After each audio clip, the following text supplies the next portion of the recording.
Vous le savez sûrement, mais le prochain changement de réglementation majeur en Formule 1 aura lieu en 2026. Les moteurs en F1 vont évoluer et vont être modifiés afin de permettre à de nouveaux manufacturiers de rejoindre la compétition. Mais est-ce que vous savez réellement ce qui va changer sur ces moteurs en 2026? Vous avez déjà sûrement entendu parler de l'arrivée d'Audi, vous avez déjà entendu parler de Cadillac en fin d'année. Est-ce que c'est vraiment pour 2026? Des voitures plus petites, bref, pas mal de changements. Aujourd'hui, on va essayer de revoir tout ça tranquillement de la façon la plus simple. Si jamais la vidéo vous plaît, bien évidemment, n'hésitez pas à nous le dire dans les commentaires et à mettre un petit pouce bleu. Abonnez-vous, voilà, si vous êtes nouveau. Et surtout, partagez cette vidéo si quelqu'un a besoin d'explications sur ce changement de réglementation en 2026. Et vous allez voir qu'au final, en vrai de vrai, c'est pas si compliqué.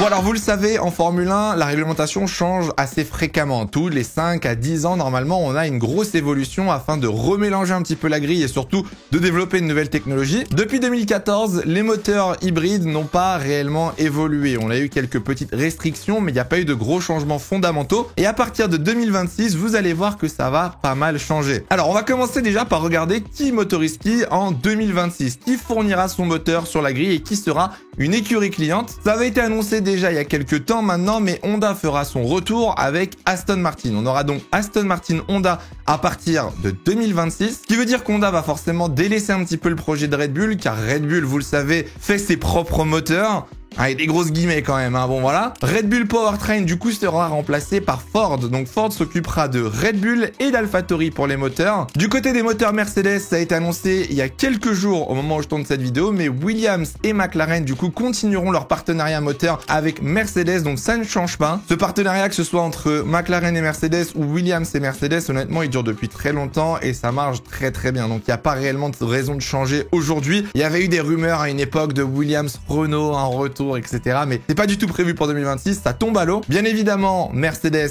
sera motorisé par Mercedes, donc on a nos 3 équipes avec le moteur Mercedes. Alpine, bien évidemment, sera motorisé par Alpine, voilà, hein, c'est logique. Ferrari sera motorisé par Ferrari. Bon, voilà, ça vous l'avez compris, c'est bon. On n'a pas encore d'informations du côté de chez As, qui est au final la seule équipe actuellement à ne pas avoir confirmé son moteur, son fournisseur moteur en tout cas, pour 2026 et la suite. On pourrait croire que ça va rester avec Ferrari, vu les déclarations de Gene Haas après le départ de Steiner. Gene Haas est extrêmement satisfait de la collaboration avec Ferrari et estime que c'est l'un des meilleurs partenaires à avoir sur la grille. Donc je les vois mal changer et surtout pour aller chez qui, vu qu'au final Mercedes a déjà pas mal de clients. Il pourrait rester Alpine, peut-être. Ça me paraît très bizarre, honnêtement. Je vois très mal As se séparer de Ferrari, que ce soit pour 2026 ou même pour la suite. Et derrière, il reste actuellement, anciennement Alfa Romeo, puis Sauber, puis Steak Grillé. Bref, il reste Audi au final, qui fera donc ses propres moteurs. Sauber s'occupera de toute la partie châssis et développement. Et Audi, elle, s'occupera de la partie Power Unit et développement. Alors vous allez me dire... Oui, mais ça a parlé de Cadillac récemment. Pourquoi tu nous parles pas de cette équipe, etc. Cadillac, c'est pour 2028. Donc c'est pas pour tout de suite. Cadillac, il faudra attendre 2 ans après l'arrivée des nouveaux moteurs pour avoir potentiellement l'arrivée de cette équipe, sachant que honnêtement, depuis les fêtes, on n'a pas eu beaucoup d'infos, il n'y a pas eu beaucoup d'évolution. Donc pour l'instant, calme. C'est pas pour tout de suite, on a encore le temps. Alors une autre information à savoir sur cette réglementation de 2026, c'est que récemment la F1 et la FIA ont mis un stop aux écuries pour ne pas trop développer l'aéro de leur voiture. En fait, jusqu'au 1er janvier 2025, les écuries n'auront pas le droit de développer et de travailler sur l'aéro de leur monoplace pour la saison 2026. Vous vous doutez bien qu'avec tous ces changements, il faut forcément refaire une voiture, il va y avoir un nouveau travail aéro, des nouveaux ailerons, bref, ça change beaucoup de choses. Et donc la FIA et la F1 ont demandé à ce qu'on mette en pause pour les équipes qui avaient déjà commencé à travailler là-dessus. Pour celles qui n'ont peut-être pas encore commencé, il faudra attendre du coup le 1er janvier 2025 avant de pouvoir développer quelque chose. La question qu'on se pose forcément, c'est comment tu surveilles ça? Alors bien évidemment, la F1 a les yeux de partout, bien évidemment que tout est surveillé, mais c'est vague honnêtement, et je suis sûr que les équipes vont se casser la tête pour trouver une façon de contourner cette sorte de loi entre guillemets. Je sais pas si dans les commentaires vous avez des idées sur comment la F1 pourrait régir un petit peu pour surveiller qu'aucune équipe n'abuse un petit peu de cette restriction, mais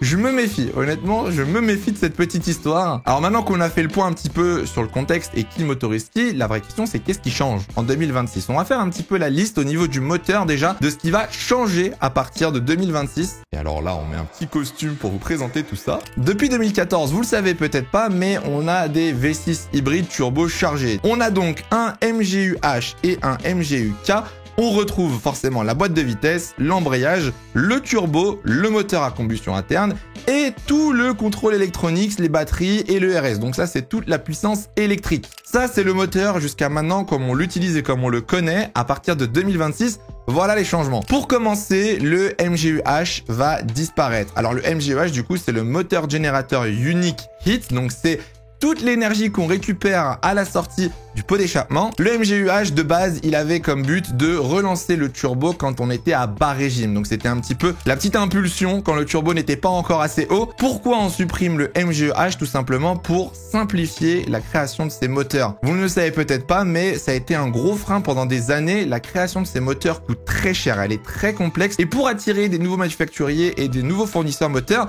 ça donne pas envie. Investir des millions dans des projets où vous n'êtes même pas sûr d'être rentable, où vous n'êtes même pas sûr de gagner, c'était un petit peu la crainte qu'on se souvient avec Honda quand ils sont revenus en Formule 1 en 2015.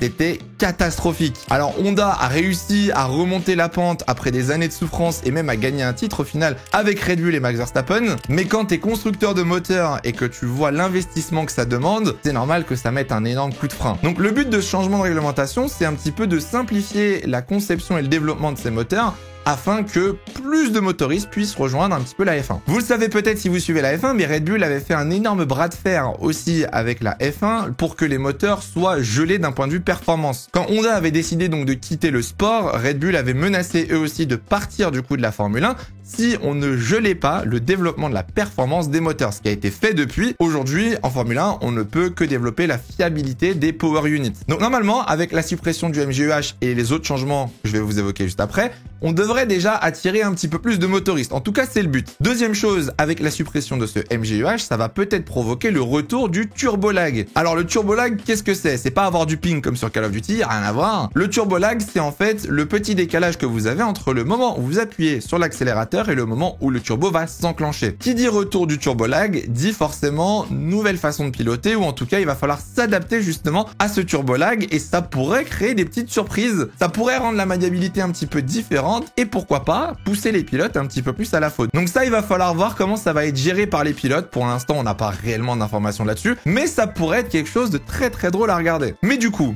si on perd le MGU-H, vous allez me dire, du coup, on perd de la puissance électrique, les voitures vont aller moins vite, les moteurs seront moins puissants.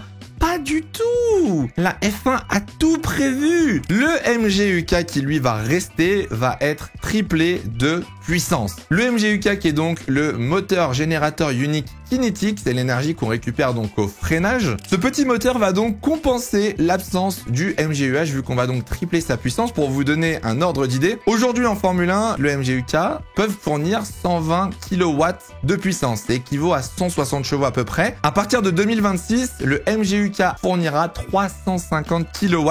Donc autant vous dire que ça va bombarder, on ne va absolument pas perdre en puissance, la puissance va juste être répartie un petit peu plus du côté de la puissance électrique, mais en aucun cas les F1 vont perdre en puissance, elles ne passeront pas en dessous des 1000 chevaux, elles resteront plus ou moins là où elles sont actuellement. D'un point de vue structure, le MGU-K va être repositionné à côté du contrôle électronique, de l'ERS et toutes les batteries dans un élément qu'on va appeler la cellule de sécurité. Ça a été retravaillé tout simplement en cas d'accident ou en cas de problème mécanique pour éviter ce qu'on a pu voir avec Romain Grosjean, par exemple une explosion ou quoi que ce soit. Bien évidemment, le but de cette réglementation technique aussi, c'est d'assurer la sécurité des pilotes. Le moteur à l'arrière d'une Formule 1 est une petite bombe qui peut exploser, c'est très dangereux. Donc mine de rien, il faut aussi travailler là-dessus et c'est ce que la F1 va faire en restructurant du coup le Power Unit. D'ailleurs, depuis le début de la vidéo, je parle de Power Unit, c'est unité de puissance. Ce qu'on appelle l'unité de puissance en Formule 1, c'est la globalité du moteur avec les batteries, le turbo, le moteur à combustion interne. C'est le package, la totale quoi. Vu qu'on est toujours sur les moteurs, on va parler de l'essence, le fuel, du coup, qui va lui aussi changer. Vous le savez, mais la F1 a pour objectif d'être neutre en émissions de carbone d'ici 2030, le fameux net carbone zéro d'ici 2030 de la F1. Et pour ça, du coup, ça passe aussi par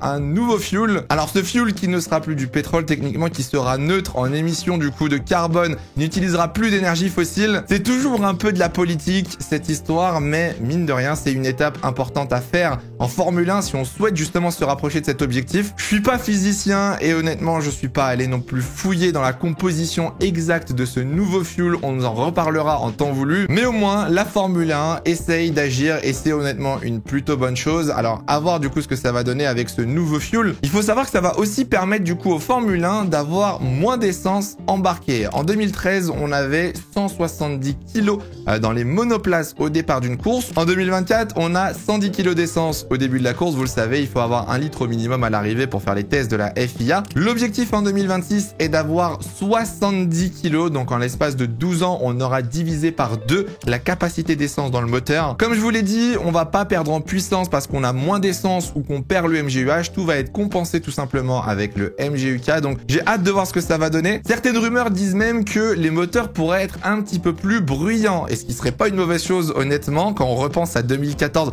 on peut avoir un petit extrait des moteurs en 2014.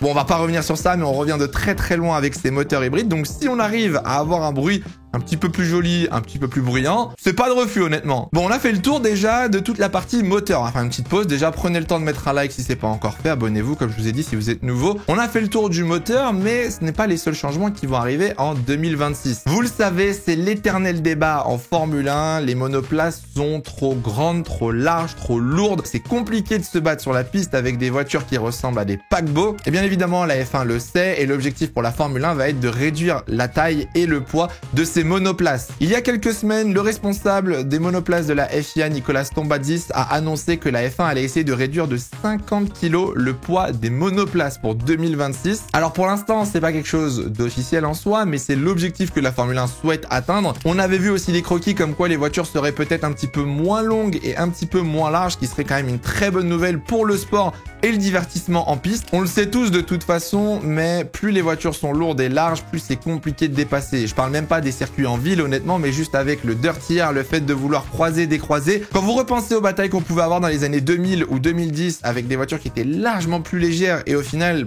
un petit peu moins puissantes certes, mais ça avait de très très belles batailles, je pense que ce serait pas négligeable de revenir à des monoplaces un petit peu moins larges. Moi en tout cas, je sais que mes voitures préférées étaient entre 2008 et 2010, donc franchement si on arrive à revenir sur ce genre de gabarit, ce serait pour moi parfait. Dites-moi dans les commentaires le genre de monoplace idéal pour vous. Est-ce que les F1 aujourd'hui sont peut-être trop larges, trop grosses? Est-ce que il faudrait revenir avec des moteurs plus bruyants, des voitures un petit peu, ou alors garder les voitures actuelles? Dites-moi tout ça dans les commentaires. J'ai hâte de voir un petit peu votre avis sur les monoplaces en F1. Si les voitures deviennent plus légères, par contre, on va faire face à un problème. C'est-à-dire que les voitures vont être plus rapides en ligne droite et donc du coup, la récupération d'énergie au freinage va être beaucoup plus importante car il y aura plus d'énergie à dépenser durant les lignes droites. Et ça, c'est la grosse inquiétude de ce changement de réglementation. Si je vous parle des concepts Frankenstein, est-ce que ça vous dit quelque chose? Peut-être pas, c'était les mots utilisés par les teams principaux au Canada l'année dernière lorsqu'on parlait de cette nouvelle réglementation. Alors si vous avez bien compris l'histoire de cette vidéo, c'est que les moteurs à partir de 2026 vont être séparés en deux en termes de puissance. Vous aurez la puissance du moteur à combustion interne et la puissance des batteries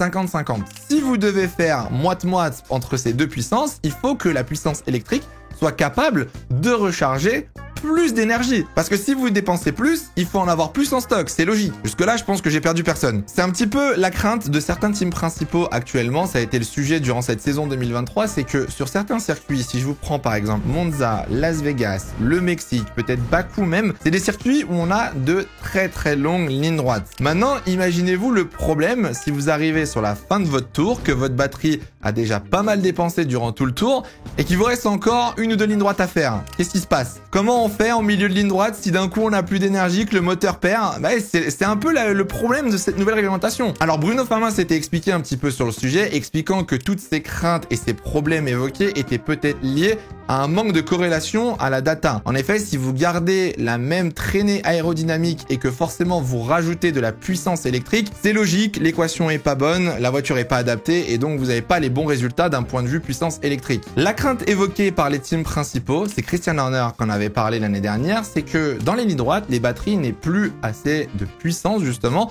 pour tenir jusqu'au bout de la ligne droite et qu'arrivé à la moitié ou aux trois quarts de ces lignes droites, le pilote soit obligé de ralentir, lever le pied, voire même rétrograder, ce qui serait quand même assez humiliant au final. Je pense pas qu'on en arrive à ce problème, je pense que la F1 et la FIA vont travailler avec les équipes pour qu'on évite ce genre de scénario ridicule, mais malheureusement, c'est vrai qu'avec une nouvelle réglementation, ça peut partir très très loin. C'est pour ça qu'ils appellent ça des concepts Frankenstein. Chaque équipe équipe va être libre d'interpréter un petit peu la réglementation à sa sauce et on pourrait avoir des surprises d'un point de vue aéro ou d'un point de vue puissance électrique. C'était un petit peu ce qui s'était passé en 2014, si vous vous souvenez bien, Mercedes avait explosé le field avec ses moteurs. On rappelle que Mercedes n'utilisait pas la pleine puissance des moteurs pour ne pas se faire patcher et ne pas se faire réduire la puissance du moteur Mercedes. Donc c'est un petit peu le risque qu'on pourrait avoir en 2026, à savoir, est-ce que des équipes vont réussir à pondre un moteur exceptionnel là où la plupart vont peut-être être en difficulté. Je sais pas ce que vous pensez en tout cas de cette saison 2026. Moi perso, j'ai hâte.